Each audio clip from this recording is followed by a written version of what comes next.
எலியை விரட்ட வீட்டை கொளுத்துவது போல போதைப்பொருள் புழக்கத்திற்கு புதிதாக சாக்குப்போக்கு சொல்லி கொடுக்கிறது திராவிட மாடல் காவல்துறை.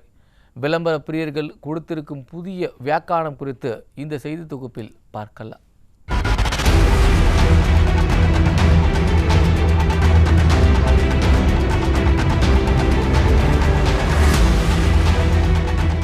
கண்ணாடியை திருப்பினால் ஆட்டோ ஓடும் என்கிற கதையாக ஸ்டாலின் அரசின் காவல்துறை புது கதைகளை சொல்லிக் கொண்டிருக்கிறது.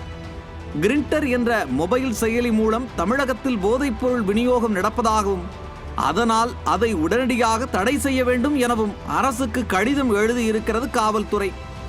இந்த மொபைல் செயலியில்தான் கஞ்சா, மெத்தப்பட்டமைன், ஹெராயின் போன்ற போதைப் பொருட்கள் எல்லாம் உற்பத்தி செய்யப்படுகிறதா? மொபைல் செயலி என்பது போதைப் பொருட்களை விற்பனை செய்ய பயன்படும் கருவி மட்டுமே. இந்த செயலி இல்லை என்றால் வேறு செயலி மூலமோ அல்லது வேறு வழியிலோ போதைப் பொருட்களை விற்கத்தான் போகிறார்கள்.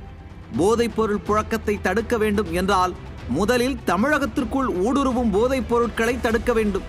அதை செய்ய ஸ்டாலின் அரசின் காவல்துறைக்கு திறமை இல்லை என்பதே உண்மை. போதைப் பொருள் புழக்கத்தை தடுக்க முடியாமல் பல இளைஞர்களின் எதிர்காலத்தை சூனியமாக்கிய திராவிட மாடல் முதல்வர் இளைஞர்களே போதையின் பாதையில் செல்ல வேண்டாம் என வெற்று பேச்சு பேசி வீடியோ வெளியிட்டு நாடகம் ஆடினார். வீடியோ வெளியிட்டு விளம்பரம் செய்தால் தன் கடமை முடிந்துவிடும் என திராவிட மாடல் முதல்வர் நினைத்ததால் அதே பாணியில் விளம்பரம் தேடுகிறது காவல்துறை.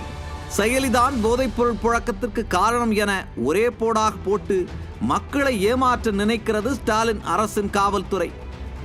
இந்த ஆட்சியாளர்களின் விளம்பர மோகத்தால் தான் இன்று தமிழகமே போதைப்பொருள் வியாபாரிகளின் கேந்திரமாகி இருக்கிறது.